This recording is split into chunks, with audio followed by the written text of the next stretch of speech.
ہمارے چینل الحسان کو سبسکرائب کیجیے اور نوٹیفیکیشن کو بھی آن کر لیجیے تاکہ ہماری آنے والی لیٹسٹ ویڈیو کی اپڈیٹ آپ کو ملتی رہے۔ اور ایک دن رات کو چہرے پہ نقاب ڈال کے نا تو مسجد کی گلیاں گھوم رہے تھے عمر فاروق، مدینے کی گلیاں گھوم رہے تھے۔ ایک دو گلیاں رہ گئیں تو فجر کا وقت ہو گیا، تو حضرت عمر اپنے غلام سے کہنے لگے نماز پڑھ لیتے ہیں اور باقی دو گلیاں بعد میں گھوم لیں گے۔ حضرت عمر نے امامت کرائی تو نقاب اسی طرح چہرے پہ۔ ایک گلی سے گزر رہے تھے تو ایک بوڑھی اماں بیٹھی ہے خیمے میں، بوڑھی کچھ چہرے سے پریشان لگتی ہے، تو حضرت عمر غلام سے کہنے لگے اسے پوچھو کیوں پریشان ہے؟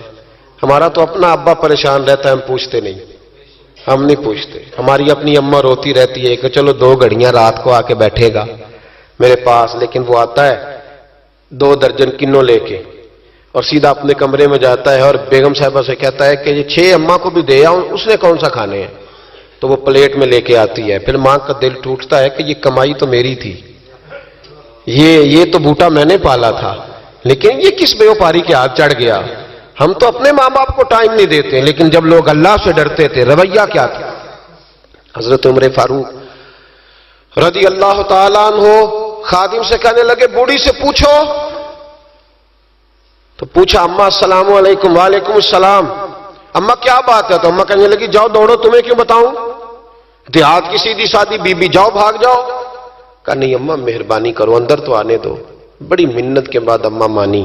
عمر فاروق عام آدمی نہیں جس سے دنیا کامتی ہے۔ حضرت عمر اندر گئے، اماں کیوں پریشان ہو؟ تو اماں کہنے لگی تمہیں کیوں بتاؤں، میرا اپنا دکھ ہے، چل اماں بتا دے تیری مہربانی۔ تو اماں کہنے لگی میں ایک بیوہ ہوں، بے اولاد ہوں، کوئی میرا سہارا نہیں، مجھے عمر فاروق سے بڑی شکایت ہے، میرے اوپر 25 دینار کا قرضہ چڑھ گیا ہے اور 3 دن ہو گئے میں نے روٹی نہیں کھائی، اور عمر نے میری خبر نہیں لی۔ حضرت عمر کو پتہ چل گیا لوارث ہے، اس کا کوئی 2 4 10 ہزار ووٹ کوئی نہیں، ایک کو میکے سے 6 مربے نہیں لے کے آئی، ایک اکیلی تنے تنہا۔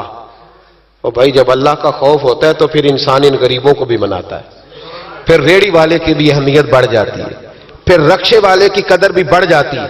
حضرت عمر فاروق رضی اللہ تعالیٰ عنہ کہنے لگے اماں عمر سے شکوہ ہے؟ کہاں؟ جناب عمر کہتے ہیں میں نے ایک جملہ کہا تو اماں نے تو مجھے لاجواب کر دیا۔ میں نے کہا اماں عمر کو کیا پتا کہ تو بھوکی ہے اور مقروض ہے، اسے کیا خبر؟ تو اماں کہنے لگی کیا کہا تم نے؟ عمر کو خبر نہیں، اسے پتا نہیں؟ تو عمر سے کہو نا چھوڑ دے حکومت، اس کے حوالے کرے جو خبر رکھ سکتا ہے، کیوں بیٹھا ہے پھر؟ ہمارے حکمران کہتے ہیں ابھی میں صدمے میں ہوں، نکلوں گا تو بات کروں گا، نہ ادھر ادھر کی تو بات کر، یہ بتا کہ قافلہ کیوں لٹا، مجھے رہزنوں سے غرض نہیں تیری رہبری کا سوال ہے، ہاں تجھے جواب دینا پڑے گا۔ حضرت سیدنا عمر فاروق رضی اللہ تعالیٰ عنہ سے اماں کہنے لگی نہیں خبر رکھ سکتا تو حکومت کیوں کرتا ہے، چھوڑتا کیوں نہیں؟ تو حضرت عمر کہتے ہیں میں کانپنے لگا، دوڑے گئے جناب عمر۔ میں نے کہا اس اماں کا 6000 ووٹ نہیں کہ اس کی قدر کی جائے، یہ اماں کوئی بہت آکسفورڈ یونیورسٹی کی ڈگری ہولڈر نہیں کہ اس کی بات مانی جائے، کہ لاوارث اور بیوہ بی بی۔ عمر دوڑے گئے، گھر سے اناج کا تھیلا کندھے پہ رکھا، 25 دینار بھی لیے، پکا پکایا کھانا بھی لیا۔ خادم کہنے لگا حضور مجھے دے دے میں اٹھا لیتا ہوں، تو حضرت عمر فرمانے لگے چل وعدہ کر قیامت کے دن بھی میرا بوجھ اٹھائے گا؟ کہنے لگا جی نہیں وہاں نہیں اٹھا سکتا۔ فرمایا پھر آج بھی نہ اٹھا، مجھے ہی اٹھانے دے، یہ میرا بوجھ ہے تو مجھے ہی۔ اماں کے سامنے 25 دینار بھی رکھے، پھر اماں کو حضرت فاروق اعظم نے 2 مہینے کا راشن بھی دیا، پھر پکا پکایا کھانا بھی دیا۔ معمولی آدمی کی بات نہیں کر رہا، 24 لاکھ مربع میل کا حکمران۔ حضرت عمر مدینے میں بیٹھ کے کبھی للکار دیں تو کیسر و کسریٰ کی ٹانگیں کانپیں۔ جناب عمر فاروق رضی اللہ کھانا کھلا کے اماں چارپائی پہ تھی تو عمر نیچے بیٹھ گئے، کہنے لگے اماں چل عمر کو معاف کر دے، چل جانے دے، کوئی عرض نہیں، بیچارے کو پتہ نہیں چلا۔ تو اماں کہنے لگی تو نے پھر عمر کا ذکر چھیڑ دیا۔ بیٹے میرے گھاؤ بڑے گہرے ہیں، میرے زخم بڑے سخت ہیں، کلیجہ پھٹے تو تجھے دکھاؤں کتنی تکلیف میں ہوں، میں تو پکا ہوا پھل ہوں، کسی وقت بھی دنیا سے چلی جاؤں گی، میں نے عمر کو معاف نہیں کرنا۔